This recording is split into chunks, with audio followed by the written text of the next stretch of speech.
Renewal. What was urban renewal? It was a series of federally sponsored programs of large-scale urban planning and rebuilding in the United States at mid-20th century, around those days.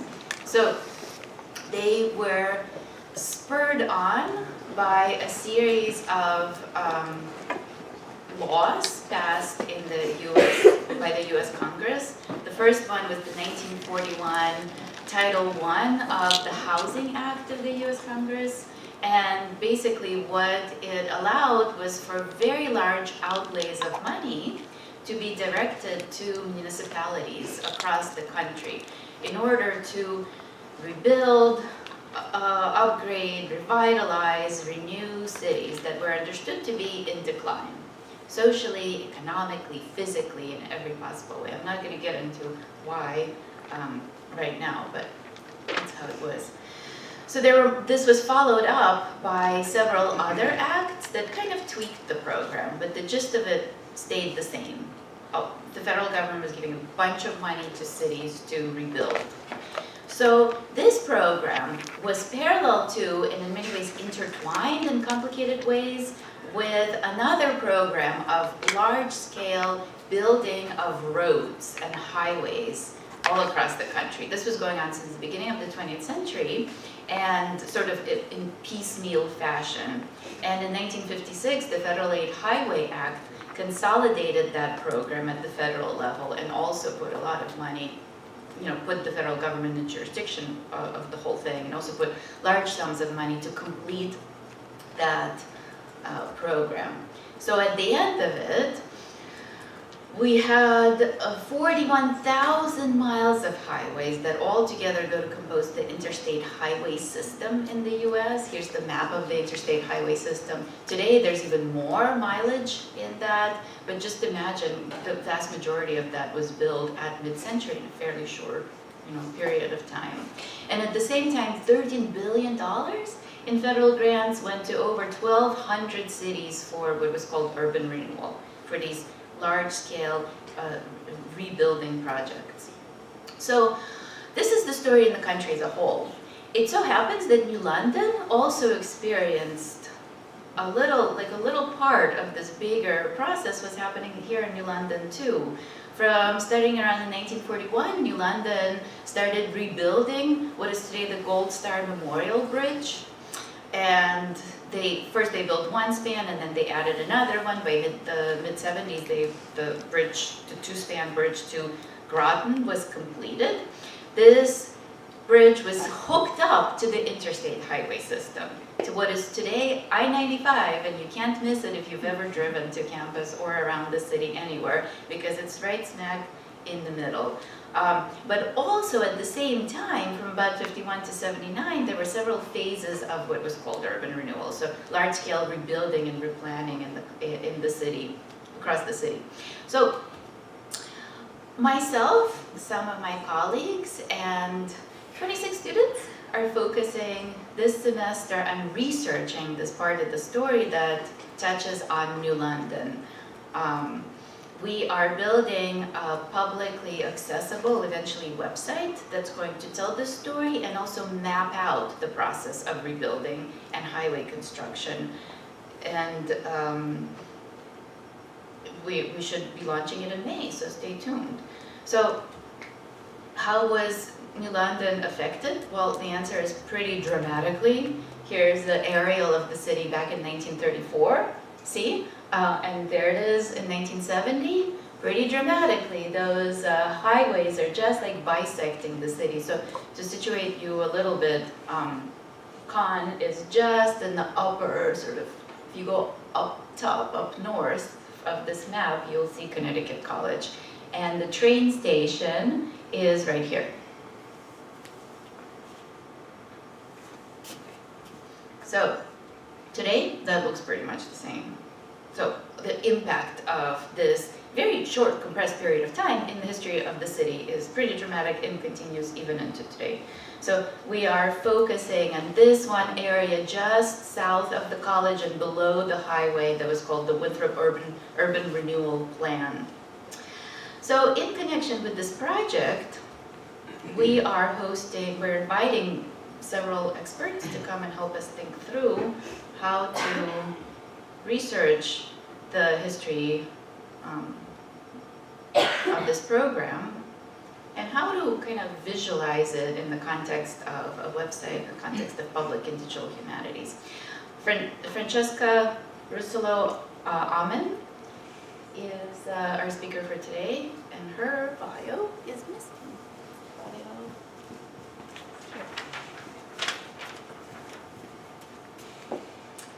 Okay, so Professor Ammon is an associate professor of city and regional planning and historic preservation at the University of Pennsylvania School of Design. She is a social and cultural historian of the built environment. Professor Ammon is the author of Bulldozer, Demolition and Clearance in the Postwar Landscape, a recently published book and a fabulous one, if you're interested in that history. It won more than one prize. Just one? One. Only one, but like the biggest prize in American planning history. She's particularly interested in the changing spaces of American cities from World War II to the present, focusing on the history of urban renewal, urban revitalization, on public history as a tool for community-based research and engagement, on the ways that visual culture has shaped understanding of what cities are, have been, and should be. She holds a bachelor's degree in civil engineering from Princeton University, a master's degree from Yale School of Architecture, and a PhD in American Studies from Yale University. She is currently on leave writing a history of post-war preservation and urban renewal based upon the Philadelphia neighborhood of Society Hill. And her presentation today draws on this work. Please welcome Professor Ammon. Thank you, Anna, and thank you all for coming. Thank you for the invitation. What a wonderful topic. If I had been a student here, I would have signed up for sure. And in fact, I didn't really start to learn about urban renewal until I was in grad school when I went to New Haven, where urban renewal left a very big mark on the city as well. And I think I've never stopped working on it since then. So I'm delighted to be here talking about this topic. This project builds upon Bulldozer, which is very much about demolition and clearance-based approaches to urban renewal, and I now live in Philadelphia, which took a slightly different approach, combining demolition with rehabilitation and new construction as well. I'm going to talk about that today, and my talk has two parts. The first half of the talk will really be kind of a national story focused on the Housing Act of 1954, which was one of those kind of revisions that Anna talked about, which permitted rehabilitation to be funded. And so talk about that at the national level, and then I'll put you on the ground in Philadelphia to see what that meant in practice. And kind of a guiding question is, how different were these rehabilitation-based approaches to renewal than demolition-based ones, materially, socially, etc. So I want to begin with a short video clip. Two video clips for you. And this one's about 2 minutes. And this is from the mid-50s. It was produced by the Chamber of Commerce, talking about kind of why we need urban renewal. Oh, and I need to turn that off. Let me see. No, it's not your fault. I need to, yeah. That's good. And then, yep, and then play. The contrast of 1880 and the present is becoming a common sight. The problems of our cities are real, however, because of the heavy hand of old-fashioned design. It affects residential property. Much of our industrial space presents a special problem with old multi-story buildings. The elaborate pigeon roost we see here suggests that obsolescence stalks our apartment properties. Substantial and ornate buildings are to be found everywhere. Surely obsolescence should not cause despair. It is one of the results of America's rapid growth. It is the basic challenge to cities, however, and a twofold problem: architectural obsolescence and narrow lot pattern. The truly dynamic American cities are those that are coming to grips with the problem of outmoded structures. Increasingly, we are seeing large-scale demolition as the first step in building modern cities. The need of the hour is to acquire pottage by merging narrow lots for a new start. Getting needed space in our cities for modern structures is the only way to meet the competitive force of growing suburban strength. Some of our demolition is an easy process because of much light wood construction. Often the substance of our urban structures is such as to resist the power of the demolition hammer. As a people, however, we are steadfast as we tackle problems, and the hammer of demolition will be sure to swing with determination. In this jet age, events move fast, faster indeed than we sometimes realize, and our progress is certain to be steady as we clear away the structures that block progress. Obsolescence runs through all. Switch back.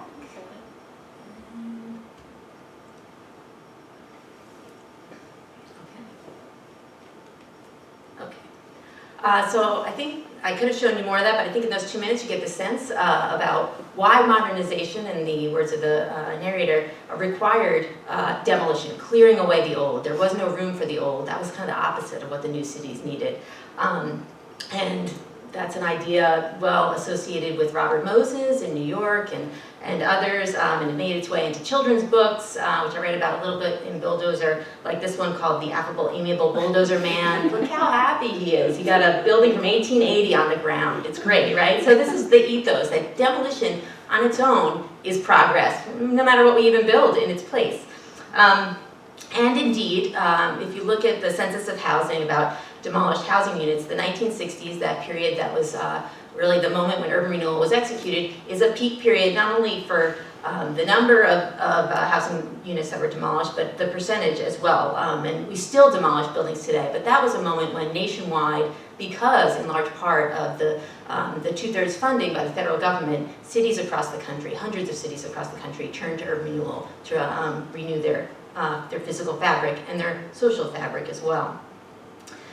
So the Housing Act of 1954, though, put a twist on this. So the 1949 Act said, we'll give you 2/3 of the cost to acquire and clear land, but you have to clear that land. You can't fix the buildings that are there. This is funding for slum clearance. So it's no surprise that cities across the country turned to that. By 1954, they said, okay, you can use this money for rehabilitation as well. But of course, by that time, projects were well in motion. It took a while for cities to take this on, but that was a big change, and it's something that the city of Philadelphia really put into action. You can see it just in some of the language here, and the conservation and development of urban communities. That's the big difference of that 1954 Act. Whereas 1949, you can see it, but it was to assist slum clearance projects and low-rent public housing projects. So we call it all urban renewal, but you really have to parse the policies a little bit to see why certain cities were able to fund one thing or another.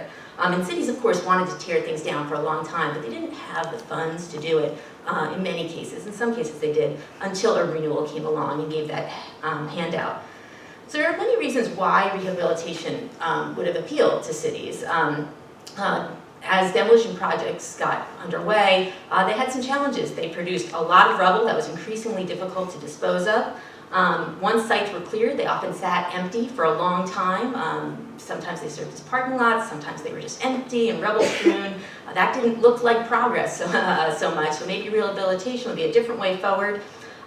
Demolition wasn't as quick as everyone thought it would be either, and I looked at New Haven. A whole block would have been identified for demolition, but individual residents would resist being removed, and for various reasons, buildings would be held up such that it would take maybe a decade to clear a block such as this one, which is the case. That was not the pace of progress that they were looking for. It got really expensive for wrecking companies, raised the price of this all, so it wasn't as simple as the narrator of that video really made it sound like.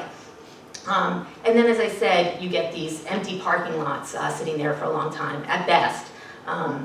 So would there be other ways forward? So rehabilitation, it could be much swifter and much cheaper. You can see the kinds of, you can't really read all the things on here, but just smaller gestures, right? As opposed to clearing everything away. So this is progressive architecture kind of extolling the virtues of what rehabilitation could mean. And in places like Philadelphia, as other historians have shown, preservation appealed not first and foremost to, the preservationists weren't able to make the call that we need to see these buildings. It was the planners saying, this is going to be cheaper, this is going to be easier, we should look at this.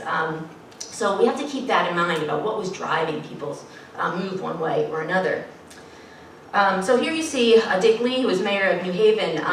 This is a picture that I talk about in Bulldozer, that life sent photographers to the city to photograph progress in this city he was quote-unquote cleaning up. And this is one of the pictures he poses for, which is kind of a funny picture, right? He's standing in front of an empty place.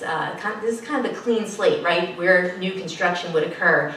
This is the Oak Street connector, which would actually never be finished. Had he known that this was not going to be one of the crowning achievements of his administration, but just to want to be photographed in front of the emptiness really says a lot, I think, about what progress was, that demolition was progress. So how do you get people to change their mind and think that preserving something old is modernization and progress? That was a big cultural shift, and I think the fact that the economic arguments supported that has a lot to do with how that would have happened. So in 1963, William Slayton, who was the commissioner of the Urban Renewal Administration, went to Congress to report on how things were going. How did this Housing Act of 1954 actually change things? So remember, this is almost a decade in, right? So he reports on the number of projects through mid-1963 that had used rehabilitation. Only 17%. So demolition was still, because a lot of those things got started early on, they took a long time to go, it was only a small part of what was going on. What if we looked at, this should say buildings on the right, that's a typo. This is, the structures, okay. So 12% of the buildings that had been affected by urban renewal were rehabilitated. So this is a slow process. So if we try to look in the numbers to see the impact of rehabilitation, it's hard to say, actually. But if we look at a place like Philadelphia that did it in a big way, I think we can learn a lot more about it. So I think the case study is a good approach here. So this is a picture of a community meeting, and one of the reasons why rehabilitation actually wasn't the speediest thing, you're thinking about every individual property needs a kind of tailored approach to what's going to happen. There might be architectural specifications, you might have to work with homeowners to figure out who are the contractors you should work with, architects, how do you manage all of this?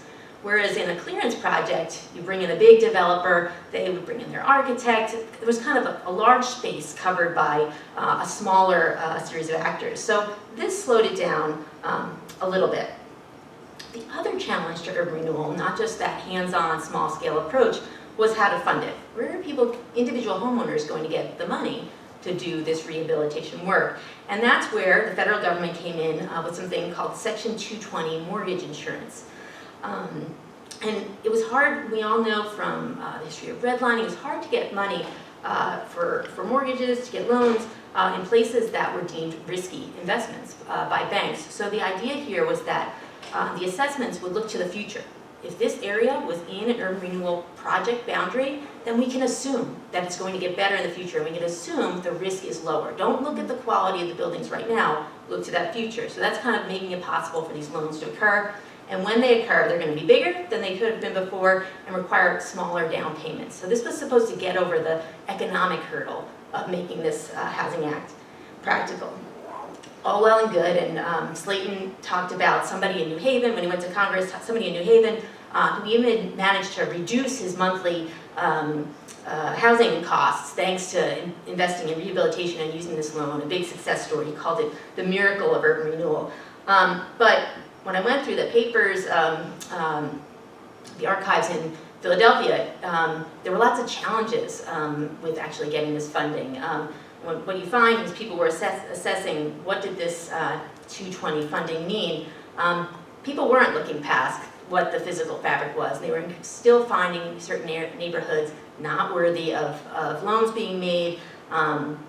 They're not good investments based upon that deterioration. And in fact, just really a handful out of 400-something, they did a survey of 400-something properties that should have been eligible to get this, and only 1 or 2 homeowners actually got a mortgage using this financing mechanism. So that slowed things down as well. We have to always, with urban renewal, with everything, think about what's the policy, what's the idea, and what actually happened, and how do we resolve those two things. So that was another challenge to actually implementing this. I have on the screen here kind of 3 of the big critiques of urban renewal, no matter what urban renewal you're talking about. I think you're probably familiar with some of these. Herb Gans, who went to Boston's West End and and lived there and made the argument, what is a slum? Is it really a slum? Are the things that we're condemning actually slums, or are they vibrant communities? And so we have to be careful in writing things off with these terms like blight and slum.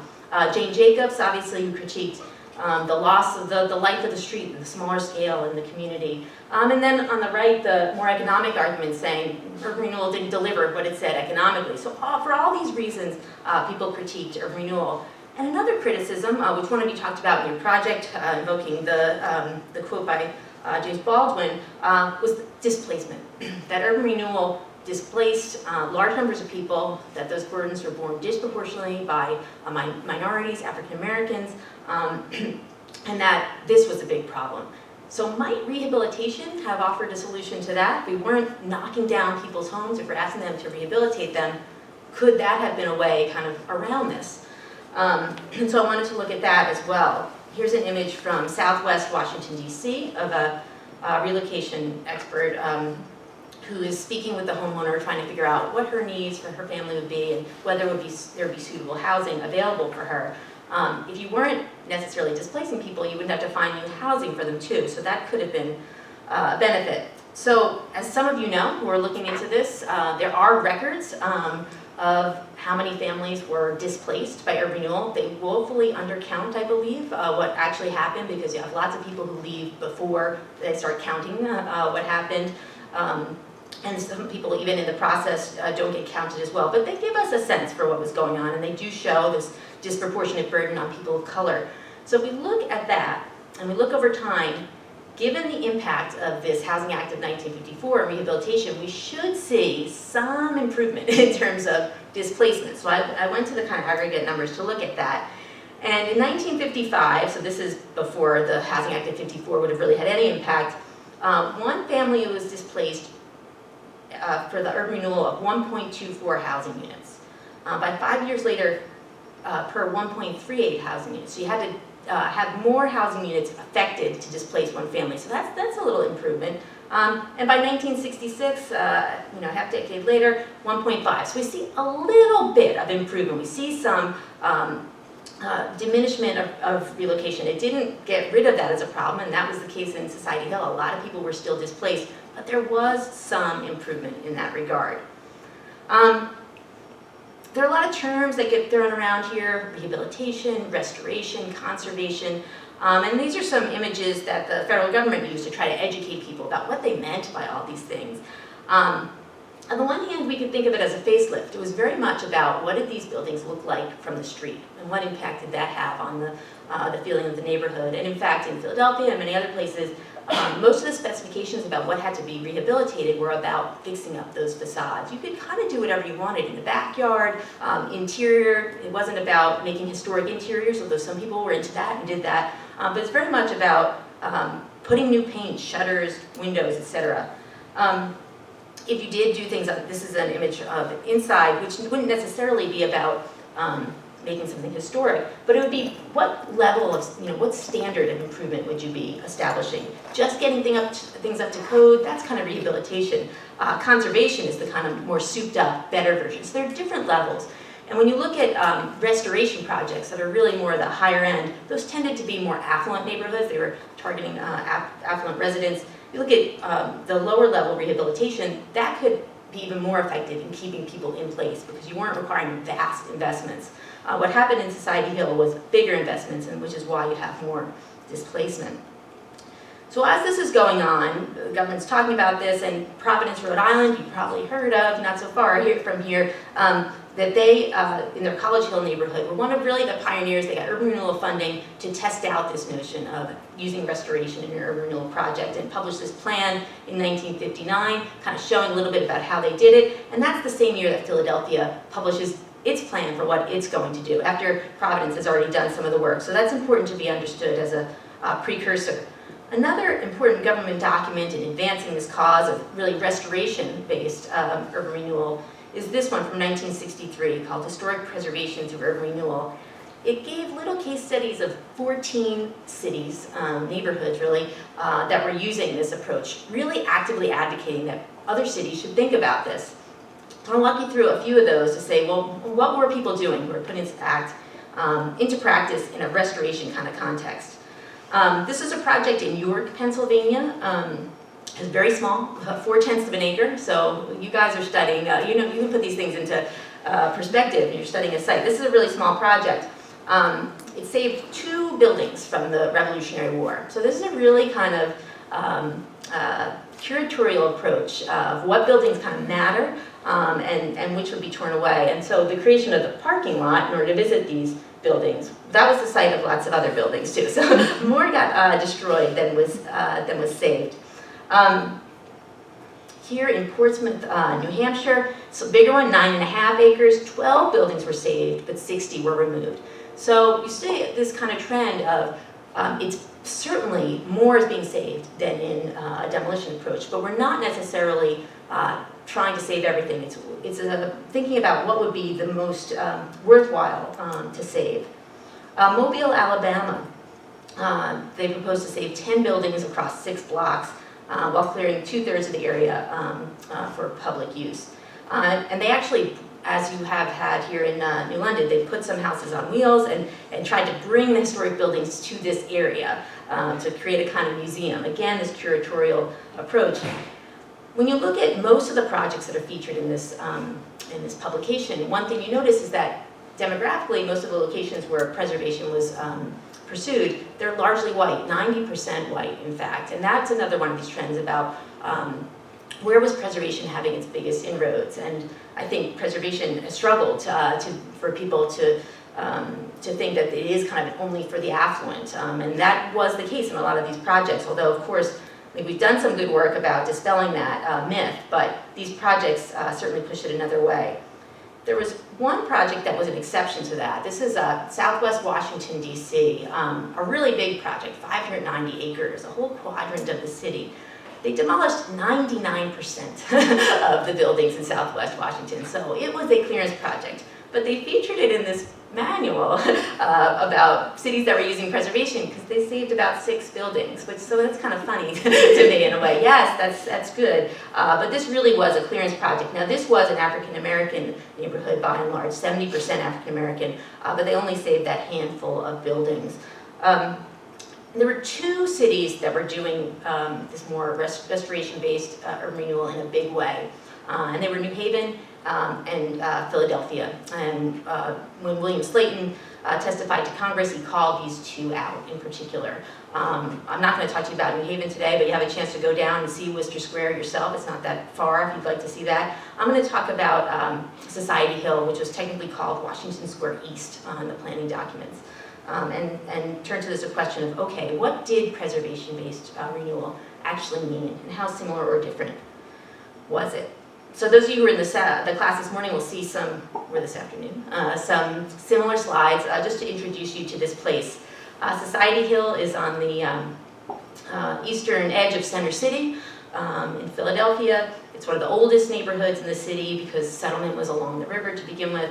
And the man pictured on the right is Edmund Bacon, who was the planner for that city, is the one who's most closely associated with what happened there. He was drawn to creating a place for both pedestrians and cars, for mixing restoration with demolition. He was an urban designer, which is different than some of the other figures, Robert Moses, for example, who was much more of a bureaucrat. So he had a design vision for how this could be, and I think that probably has something to do with the fact that he had this more intricate plan for what could happen to the neighborhood.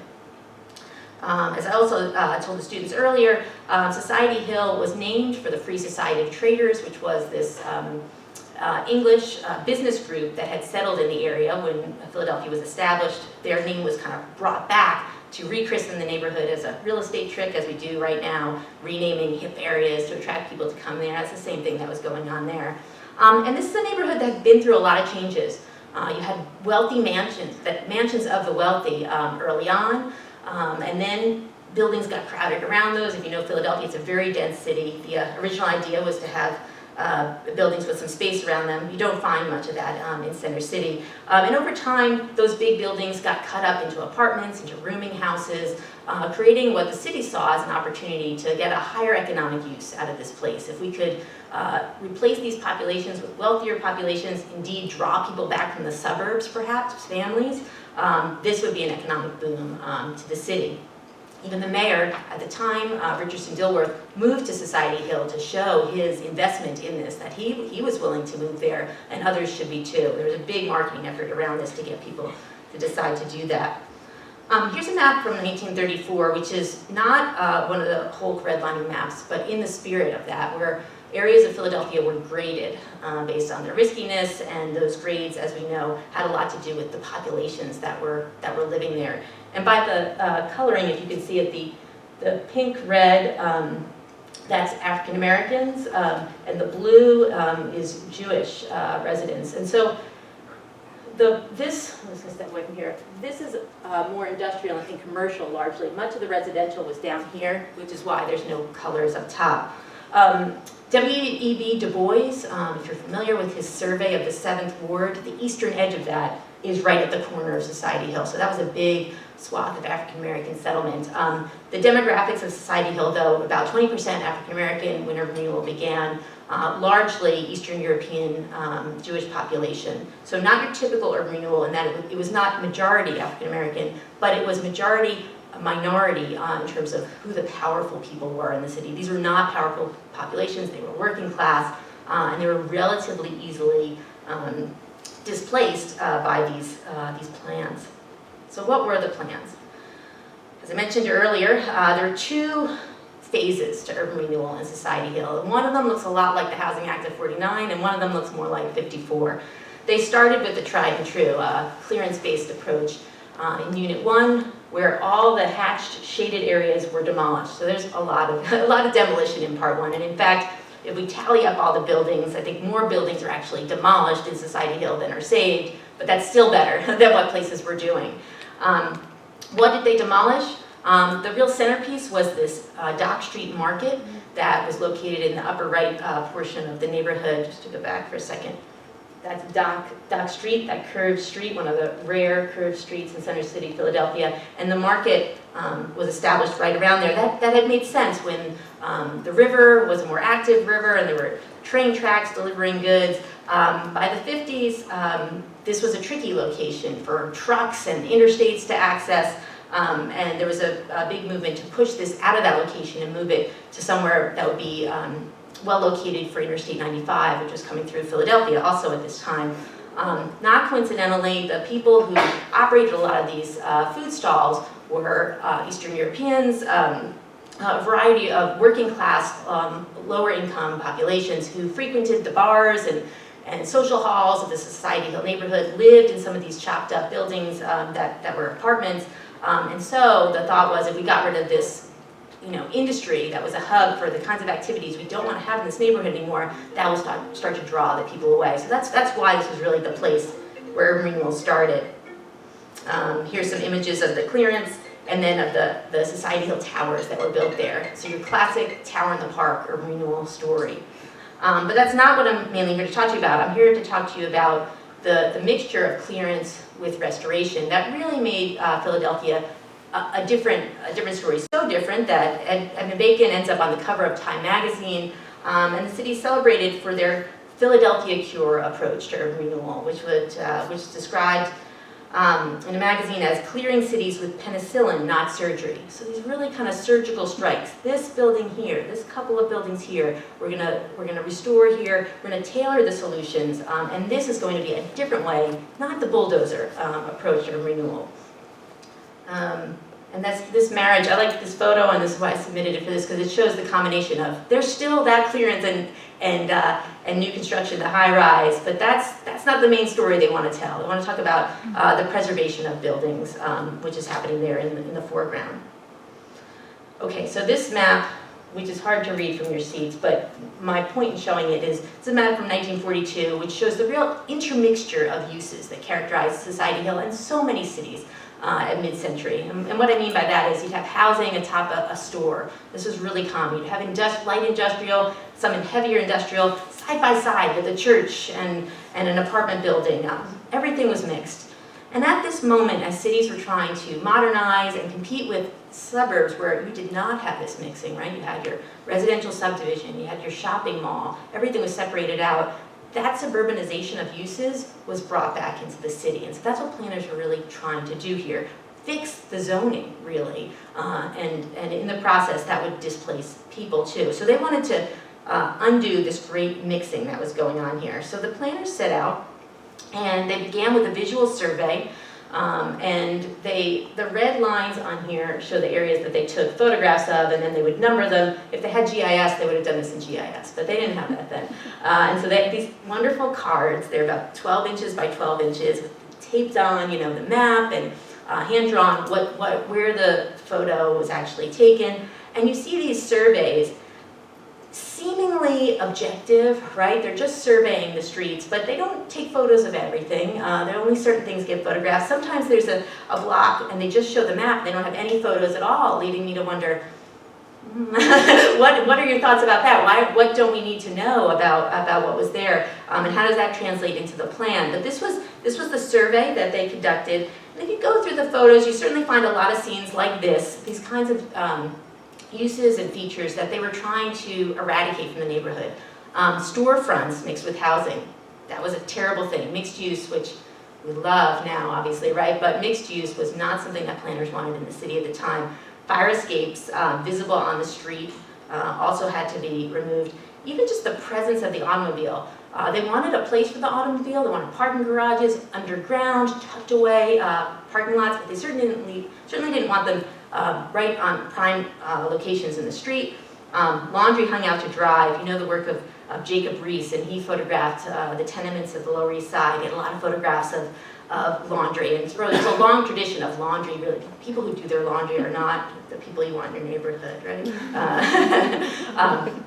So these kinds of scenes, you find a lot of these in the photographs. It's in Unit 2 is the place where we really see the Philadelphia approach put into action. And I'm going to take you through all different parts of this map. So you're going to see this map kind of over and over. Here, the shaded areas are where demolition is to occur. And so again, you see there's some demolition going on here. There's more saved than in Unit 1. But you know, when I started working on this, I asked why? Why these sites? And there was the common understanding in Philadelphia that anything that was built after 1840 or 1850, they just demolished that. And we can see some of that happening. If it wasn't old enough to be kind of associated with the colonial period, which is what planners really wanted to highlight here, and preservationists, then it had to go. But really, it was more complicated than that. So I'll take you through some of the areas. But before I do that, I want to show you what it meant to restore a property. And it's very much this kind of facade level changes that would occur. So this is a typical building at the right in the middle of Unit 2, at the corner of 4th and Pine Street for people who know Philadelphia. You have the before urban renewal on the left and the after urban renewal on the right. And Abby, did you go in this house? It was on the. Did you go on the tour for VAF? Yeah. Yeah. Okay. So you went inside of it. So you know how it turned out on the inside too. You can see what kinds of changes occurred here. You have.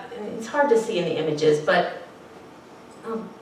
I'll call some of them out here. They replaced the windows, couldn't look like a store anymore, and if you get up close to the building, you can actually see the kind of patchwork of the bricks, although they did a good job. It's hard to see, but you can see it.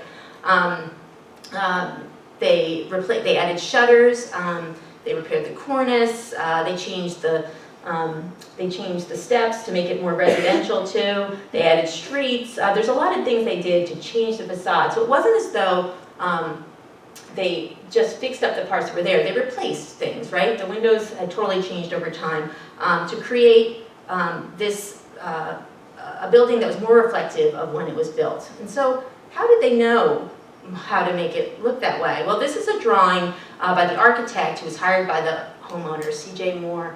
The architect Kip Stoll submitted this drawing as part of his submission to the Historical Commission, which was in charge of approving every property. This is the slow process of it all. Any property that was going to have architectural work done to it, needed to get approval from the commission. And so this is the drawing that he submitted. And this photograph was in the Historical Commission's possession, and they said, based upon this photograph, we don't agree with where you put the door. So you see in this photograph, there's a door on the right side of the building there. That's Pine Street. That's 4th Street. And Stoll has it over here. I know that photograph cuts off, but there is no door in that place on that one. And so they had these debates. They wrote to him and they said, because the record is incontrovertible, the Commission strongly recommends that the doorway as shown in the 1860 photograph be restored for the sake of historical accuracy. So this is the level of detail that was involved in restoration. Having the door in the exact right place, having the right number of paintings on your windows. And what were the sources they used? Photographs, fire insurance surveys that were created when inspectors came through to figure out how much fire insurance premiums people would have to pay. They would write down all the parts of the house. They had those records too. And photographs were really the gold standard of what we could trust. Stoll and Moore really wanted their door where he had drawn it, and so they did some research in the basement of the property, and they determined that the building, that door had been added, and the original door was where he wanted to put it. He sent his own photographs in to make his case. He also noted that in the photograph that they had, the word coal can be made out next to one of the doors. So this had actually been a business on the ground floor for a long time, not just recently. This wasn't a new thing, but so it's interesting to me that the Historical Commission was very interested in the photograph when it determined where the door should go, less interested when it complicated the story of whether this really should be a mixed-use neighborhood if we are going to restore it, because in fact there was a lot of mixed use throughout time in this neighborhood. So it's a selective reading of the photographs. And so you have the facade with the storefront that gets taken off. You can see that going on in the image on the left, and that happens all along the street. This wasn't an atypical property. All the properties had an office or some sort of business really on the ground floor. I mean, the vast majority of them. As I said, it really only mattered what you did on the front and the back, and the inside you could do whatever you wanted. So you could see this is the back of the house being completely torn off, and there were some additions that got torn off. They're putting some contemporary windows in the back. It's okay as long as it's not viewed from the street.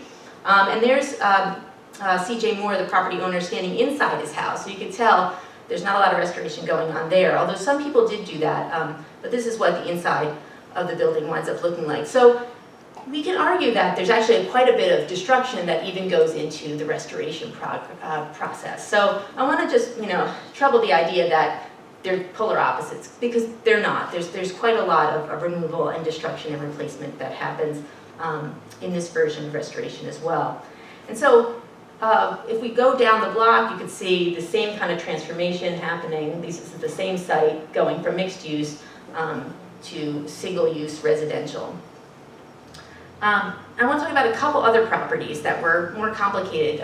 The one that I just showed you had a Spanish language electronic shop on the ground floor of the property. And this one here, which was just up the block, had a barber shop. Not a barber shop, excuse me, a laundry shop. It's not a laundromat. You didn't go there to do your laundry. You dropped off your laundry and it was taken from there to a place where the laundry was done. So there's nothing kind of noxious about what happened there.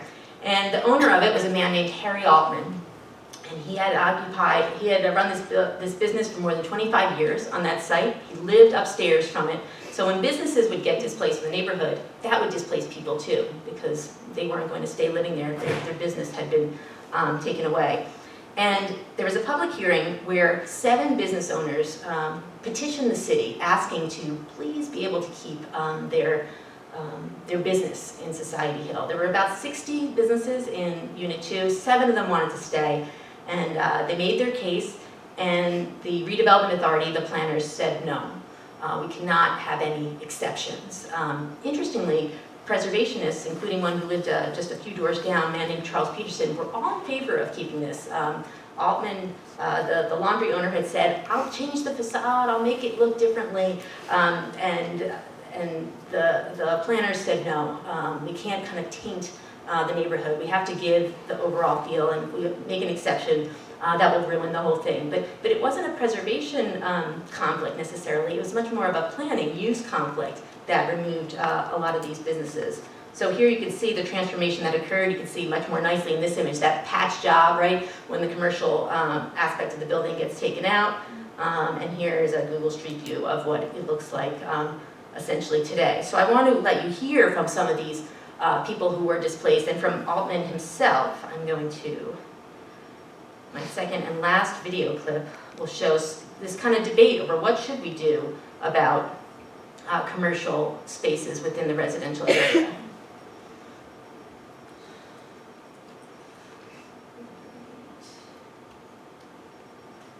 Okay, this would be about 4 or 5 minutes.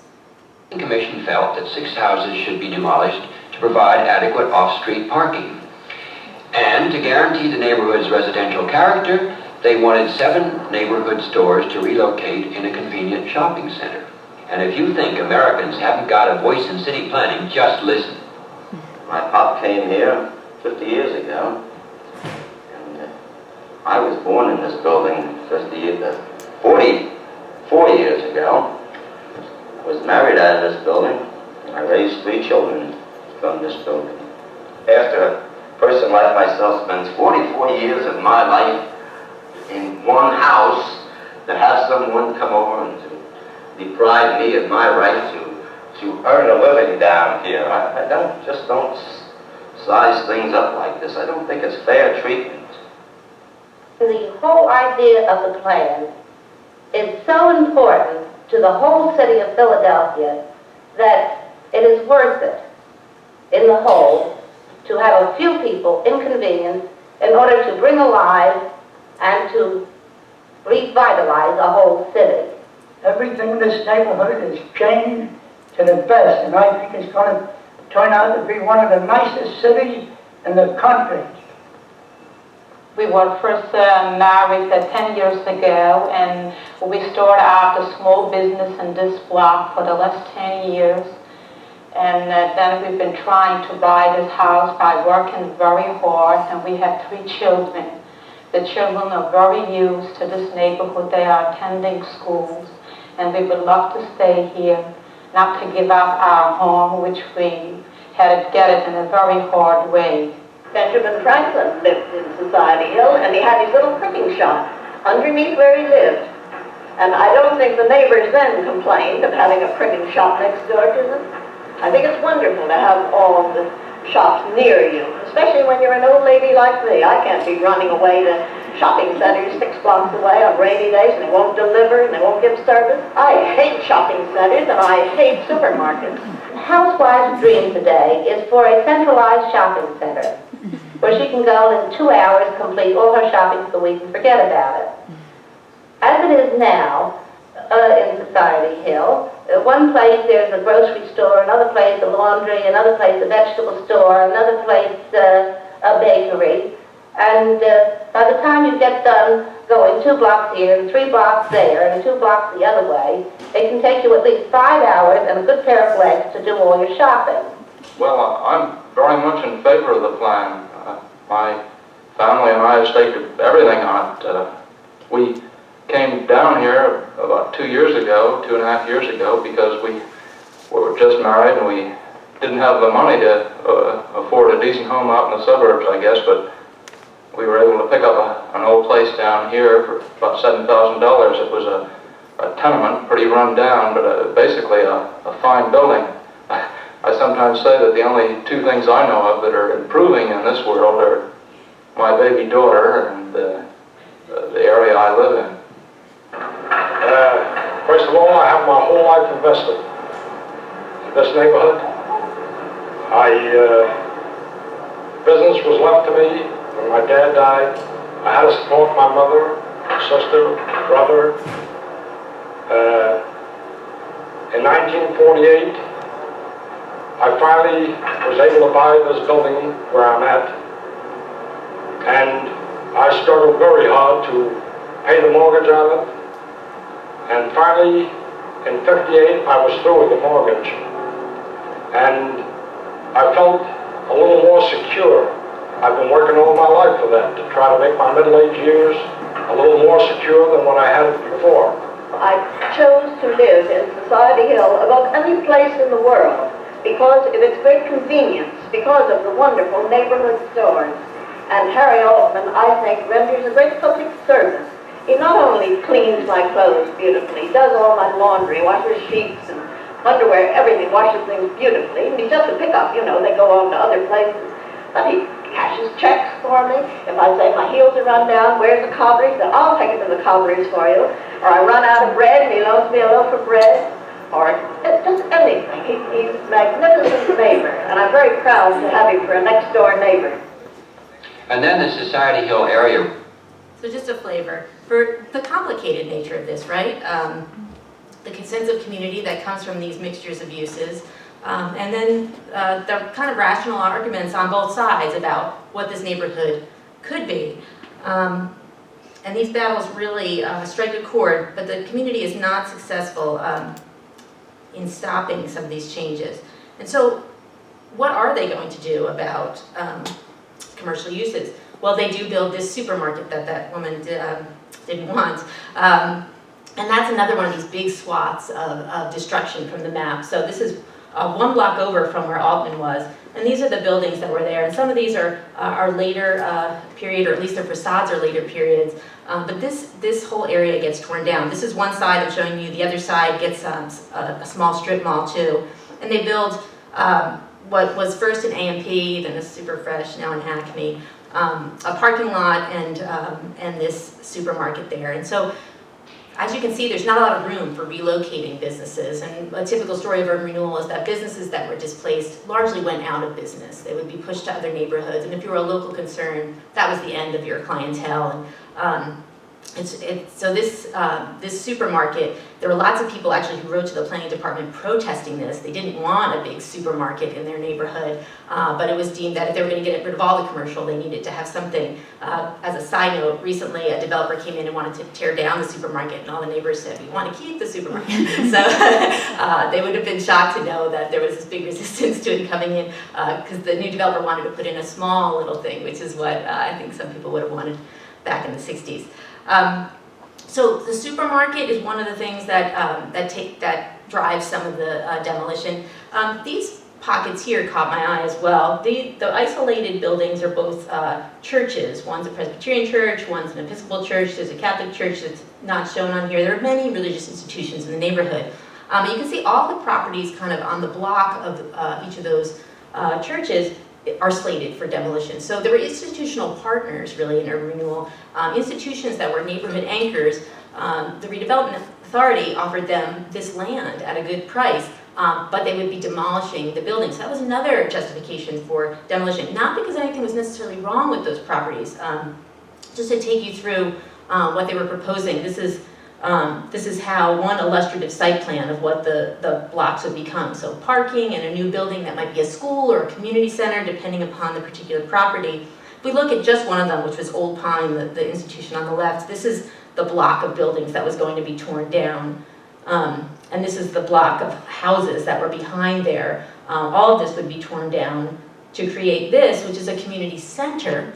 So really challenging. On the one hand, you could see the need for focal points of community gathering, but community members were driven out for that. And that's one end of the block. And the other end of the block is the Historical Society of the Presbyterian Church. The great irony, of course, being that they tore down these historic buildings to build a historical society. So it's rich with irony, really. And today we can certainly see how a lot of these things cohere very nicely. Before the community center was built, there was a community garden there that kind of spontaneously grew up from community members. When the community center was put in, new arrivals set up a community daycare, a cooperative daycare. So there are lots of good things about these properties too, but you still have these same tensions, whether you're primarily pursuing rehabilitation or the old look of buildings, right? This is a new construction, neo-colonial building, or not. Urban renewal still had a lot of those same challenges of displacement and which uses and people and businesses belonged in an area. Another institution that was allowed to expand Pennsylvania Hospital. Now this was not necessarily noted on the planning documents early on as something that would expand, but this was a real neighborhood anchor. The oldest hospital in the United States, in fact. This is not the oldest part. They said they needed to expand, and so they needed to knock down all these buildings on the 700 block of Spruce Street. And so in anticipation of this, the Historic American Buildings Survey came in and drew them, so we would have a record of them. The neighbors in Society Hill really pushed back against this, even harder than they did in trying to save Harry Altman's laundry store, trying to not have them torn down. And what they achieved was that the backs of the buildings were torn down. So this is the demolition occurring, and you can see that the front portion stayed. If you compare the photos, the back was torn down. But these buildings today, this is just a Google photo. I think you can see even from this, there's something kind of eerily consistent about all of them. They're basically unoccupied. It's kind of like a facade-ectomy. It's more than that, it's deeper than that, but just we see the front looking the way it does. There's a little sign right there on the steps, that little black sign says, please use entrance on 8th Street. No one goes in or out these doors. So these kind of compromises, it was preserved, and it certainly contributes to the feel and the scale of this block, but nobody lives there. So there's a strange kind of quiet there today. So not to say what's right or wrong, but just that these things are all complex, and preservation versus not preservation, there's nothing that's correct inherently. It's how these things get accomplished. Another hospital that was in the neighborhood, Metropolitan Hospital, was a different kind of hospital, not the oldest hospital in America. It was a cigar factory that had become an osteopathic hospital, and the neighbors in Society Hill complained about it, saying that there would be cadavers left out on the sidewalk, and multiple people said that. When someone asked, how do you know which trust what comes up in oral histories? Multiple people said that about the cadavers being left in the street. They also complained about all the traffic of people coming to the hospital, kind of humorously complaining about the cars from New Jersey. They didn't want cars from New Jersey coming. So if they were putting in commercial uses, it was really supposed to be for the people in the neighborhood. This hospital wasn't serving those people. So this was torn down. So it wasn't that demolition was good or bad. It depended on what was being torn down. This was really celebrated when it was torn down. And what eventually went up on that site was some new construction. I've left that out of the story just because it hasn't been my focus, but infill construction really characterized a lot of the neighborhood too. When the site was torn down, they'd built something new, and it's supposed to generally be in the spirit of modern architecture, not something that's trying to pretend to look old. So this was built on that site. It might look out of place, but just down the block, there's this building too. So there you can see certain kind of styles developing throughout the neighborhood. All right, one last story that I want to tell you is about these greenways that are really an important part of the neighborhood as well. I said that Bacon felt strongly that there should be a place for pedestrians as well as for the automobile. And so what he proposed was that there would be these linkages, these pathways that you could travel on between the main streets. So it would cut between buildings and connect you to Independence Mall, which is located just to the north, Society Hill, which is also being restored during that time. It also involved a lot of demolition, and then come down to the neighborhood. And so we proposed these greenways, but in order to get greenways, you probably had to knock down some buildings to make these really cute passageways. So you can see one stretch of when you're trying to understand why are these buildings torn down. Well, this is going to be one of these pedestrian pathways. And here's that picture I showed earlier of Bacon. It's not coincidence that he was standing right there. That vista to St. Peter's Spire, right back there, really drove the placement of one of these greenways. And so as you can see on the right, they just tore down the buildings that got in the way of that vista right there. Here's a drawing by the landscape architect who was responsible for a lot of these, John Collins, and pretty much his rendering came to life. I don't know if this was a stage photo, I don't think it is, but that this really, people talk about in the oral history interviews that I have, these greenways, the parks that they connected as being real community centers and public space being very important, which is not necessarily something you hear a lot in urban renewal projects, that the public spaces are really enjoyed by the people and seen as uniters. But of course, there were buildings there before, and this is the stretch of Delancey Street that gets torn down.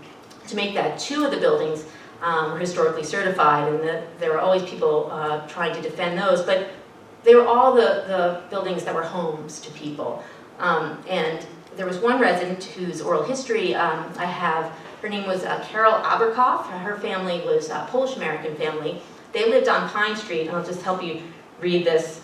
go away from here. Here's where they put the greenway. And Carol's family lives here. What's interesting about this site is that this building has an empty lot behind it. It's the only lot on Pine Street that would require the demolition of just one building to put the greenway. So Carol's mother believes they're going to come for our house. This is where the greenway is going to go. So kind of the fear of what was going to happen, even when it was a restoration and rehabilitation-based approach. And so the family moves before the redevelopment authority can even tell them what to do. And in the oral history interview, Carol was asked if they had wanted to move, and she says no. Her mom didn't want to move, but she was convinced that the redevelopment authority, which had broad powers at the time, would take our home from us. Carol's family doesn't show up in the counts of the 580 families that were displaced from Society Hill, right? So that's, again, there's more displacement, not even just from buildings that were demolished, but for the specter of demolition in this case. Sorry, this is really the last example. I'll conclude with a kind of counterexample of displacement. There was a stretch of low-income housing in the far left, southwest corner of the neighborhood. I mentioned that was a largely African-American neighborhood. This had been occupied by the Octavia Hill Association, which was a settlement house, essentially, that had been creating low-income housing for residents of Philadelphia for decades. They were told that they had to rehabilitate their properties, and when they did the math on that, they determined they'd have to displace the population that they were serving. They couldn't afford to do the improvements and keep the population there.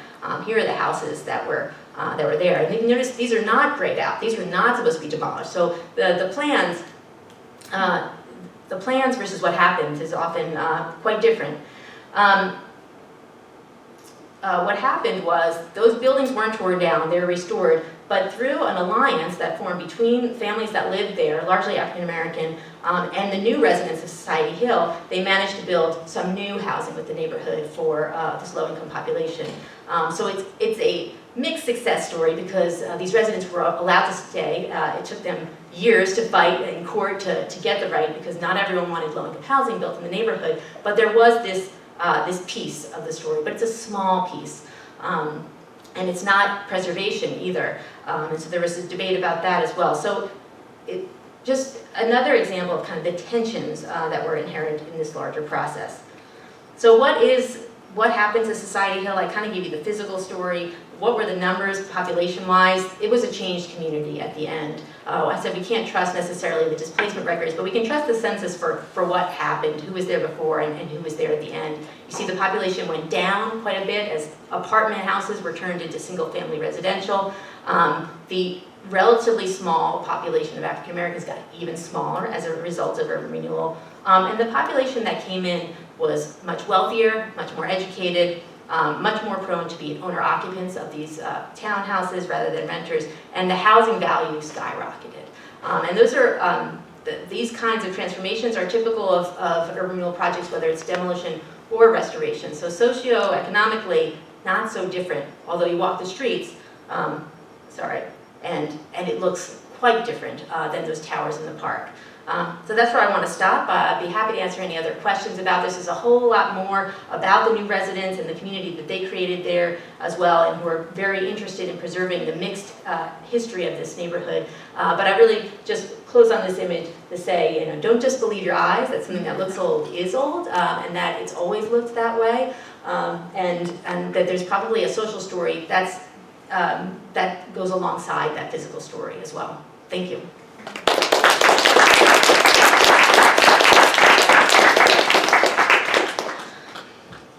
Questions or too long? Don't have any, but we do. I'm happy to answer if anyone has any.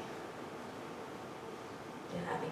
Have you been doing oral histories yourselves, or have you just been happening across like incredible videos? Okay, the video, that's amazing, I know. That's an MIT video because some MIT professor was involved in creating that, but that's wonderful. So the oral histories, and I'm sorry I didn't explain that, but I talked about it in the class. There were a group of women, 5 women, who were among the pioneers of the neighborhood, who in early 2000 decided they needed to capture the stories of what had happened. And so they conducted 90 oral history interviews. About 10 of those people were they called them long-timers. They were people from before urban renewal. The majority of them were people who arrived during urban renewal and restored or built new structures, and then some of them were business people associated. So those 90 interviews, I collaborated with them and made a website because they had these interviews, but they didn't know what to do with them. So we, all the transcripts are available online. We're trying to figure out to make use of the audio too. So that's all there. And having that has been a great way for me to do more oral history interviews, because once people see that, particularly the children also who grew up there, contact me and want to be interviewed, and so my students and I are doing that. So there's kind of two phases of the oral history, and it was really only by getting to know these women and partnering with them and thinking about how they wanted to get the information kind of out there, and then also seeing how this can be a living project, and digital media wound up being a good way for doing that.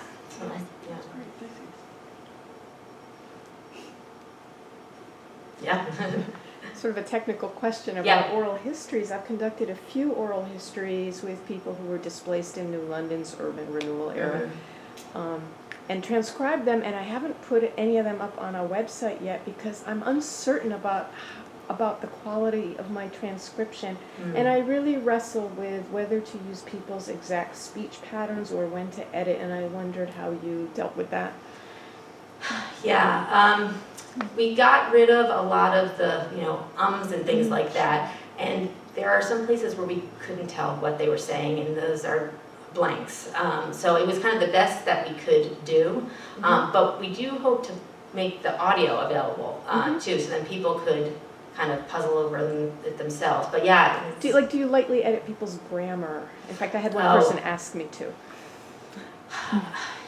Not really, no. What we did, well, and I shouldn't say we, this is really my collaborators on this, everyone had a chance to review the transcript. So if I'm sure there's some cases where people probably did say, would you correct those things? But they approved it. And so it is tricky. And in fact, so I said 94 people after reading their transcripts rescinded them and said they did not want this out there, and so they're not part of it too. So that's the kind of editing that we kind of let the narrators drive that.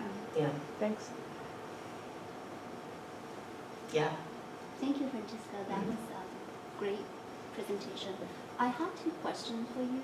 One is, could you explain a little bit about the history behind the use of this specific term, urban renewal? Why renewal instead of like a whole lot of other different terms such as rehabilitation, renovation, I don't know, historic preservation, for instance? Did that have like a historical background attached to it? And my second question was about this apparent focus on preserving kind of a standardized, or I don't know, an idealized almost look or style of the building's facade. I was wondering if in the rehabilitation process, the interior, any interior or infrastructure of the buildings also became kind of a concern, and if not, then why? What was the main rationality behind such an emphasis on the outlook, like the appearance, instead of something else, something perhaps more less substantial, perhaps something more kind of like adding an AC or an elevator to a building. Right, livability kinds of things. Right. So a lot of questions there. So on urban renewal, I don't think I can fully answer your question. I know that the Housing Act of 1949 was actually redevelopment is the term that you would apply to that. It's 54 that introduces the term urban renewal, really. And we use the terms kind of, we mix them, and that's fine. But really, urban renewal applied to either demolition or rehabilitation. Why renewal? I mean, so it was meant to encompass all of those things. So if it had been just rehabilitation or just preservation, it wouldn't have. So I think it was probably broad enough that it characterized all those things. Redevelopment was really just demolition, and so you see people kind of move away from that a little bit. So that's, I'm sure there's more to it. I have no idea about why that particular term, but your other questions were about the buildings. So what the buildings had to look like, I should have given more examples to make clear that they look kind of similar. They all look, they're from the colonial period, but they're different. There's federal, there's Georgian, there's a lot of specific characteristics that had to match the known built period of each structure. So they're all grounded in deep historical research, and I think that was what the basis was. So there were historians and architects working for the Historical Commission who advised on what those things were going to be. So it wasn't just a feel. It was actually the sense that we're grounding it in fact. It was fact. And if there was a building they didn't have a photo of, they really didn't know if it would have had Pent Eve or something like that, they had a set of guidelines that a building from this era on this kind of street, a bigger street versus a small street, would be likely to have this many lights in the window, et cetera. So it was all grounded. Why the interiors, they often, Historical Commission asked people to think about restoring them, but they had no power over that. And so that's where you could get the AC and all those kind of livability upgrades in the interior. That wasn't going to affect the look of the street. And it wasn't, if you're competing with the suburbs, you know, you want to have those interiors be modern if possible, if that's what people want.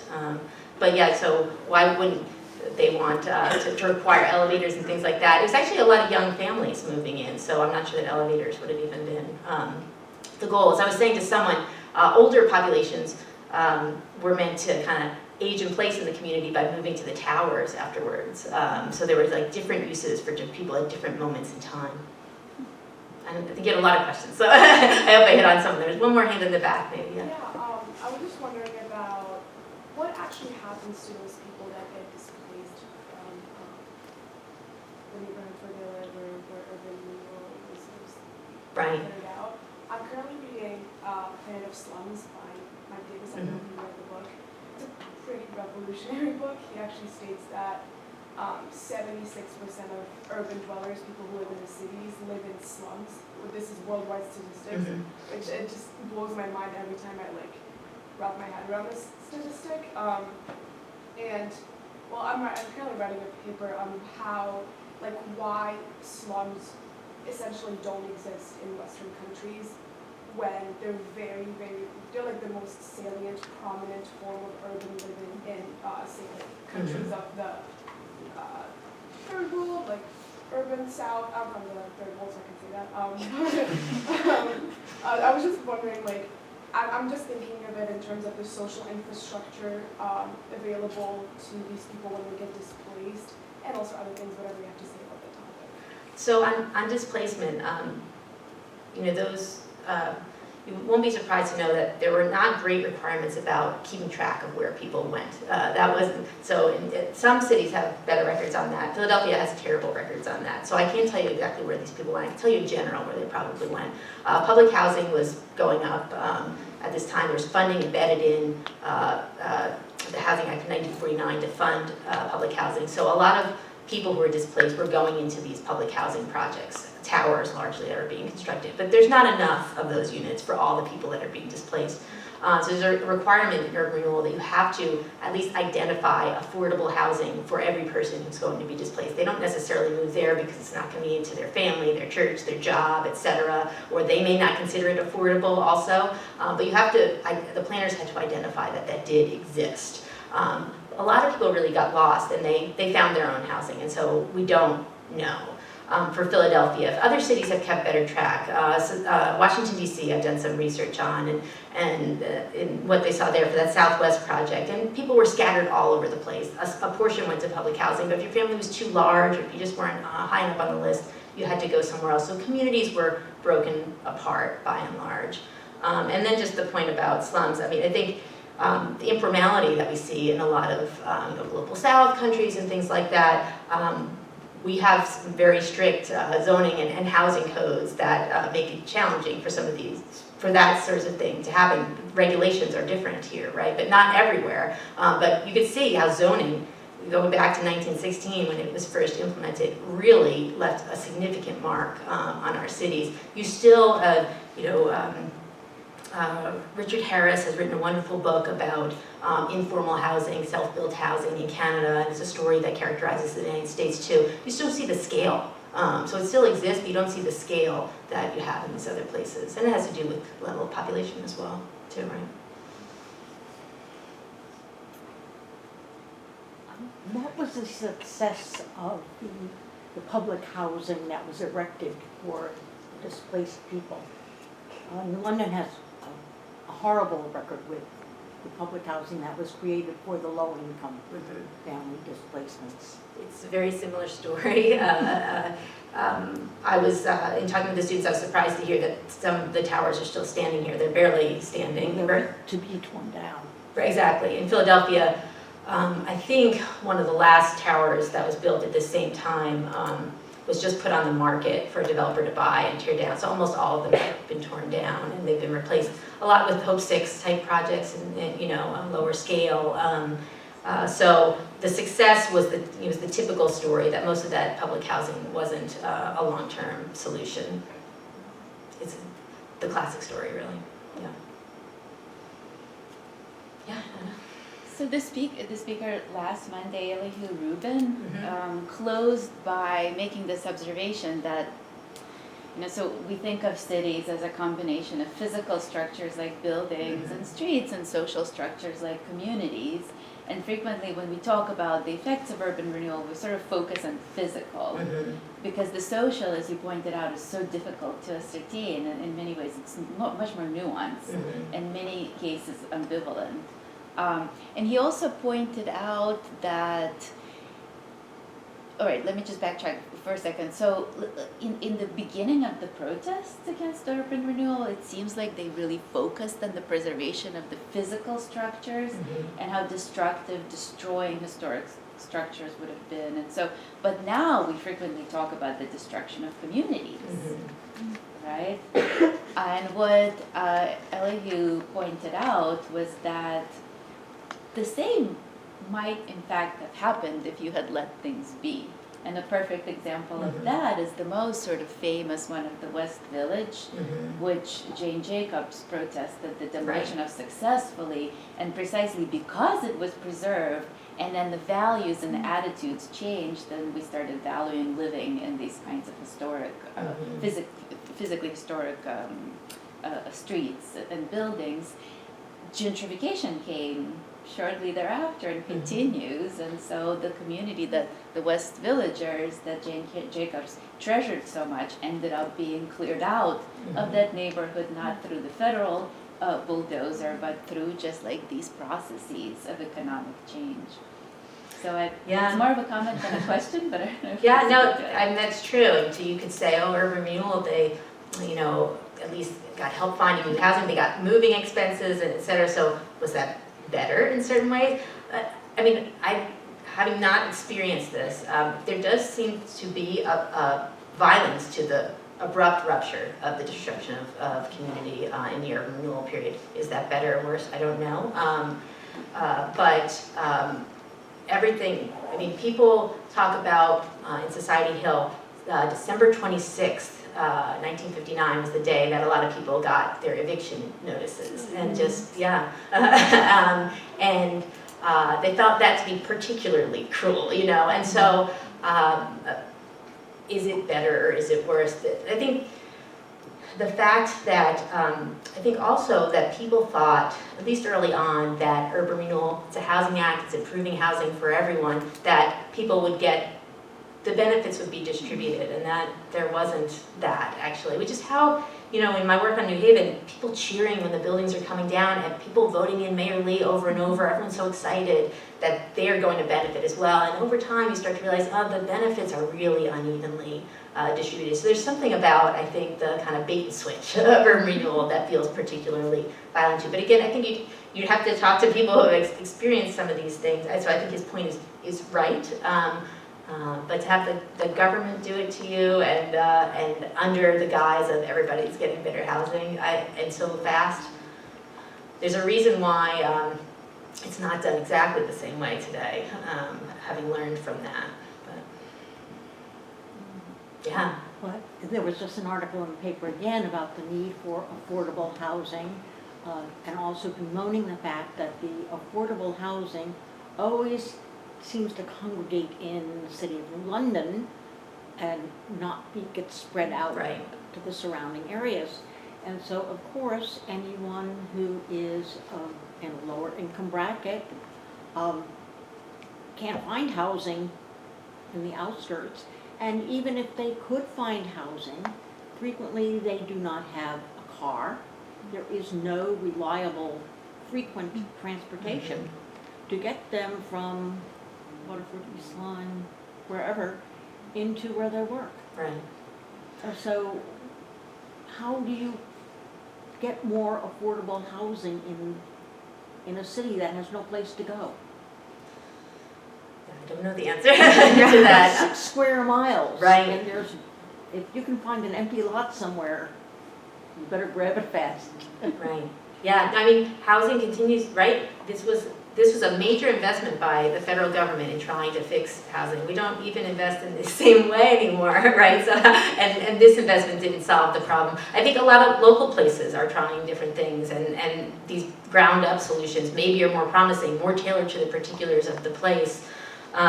You know, a city like Philadelphia has a lot of vacant housing, so it's you don't have the same issues of displacement to build new housing necessarily. But as you raise, we can't talk about housing alone. We have to think of it alongside transportation. We have to think about it in terms of education as well in the schools. So it's even more complicated, right? But to even just isolate out housing, which is kind of how it was done here, that we're going to fix the housing and that's going to solve everything.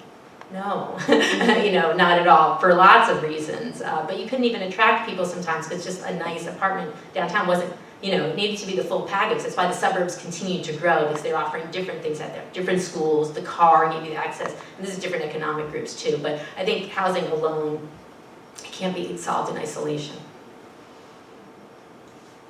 Well, I think we can stop here. We can certainly continue the conversation if you have any further questions for Francesca. Thank you for coming. Remember, if you're in one of my classes, the sign-in sheets are on the table. Thanks, you.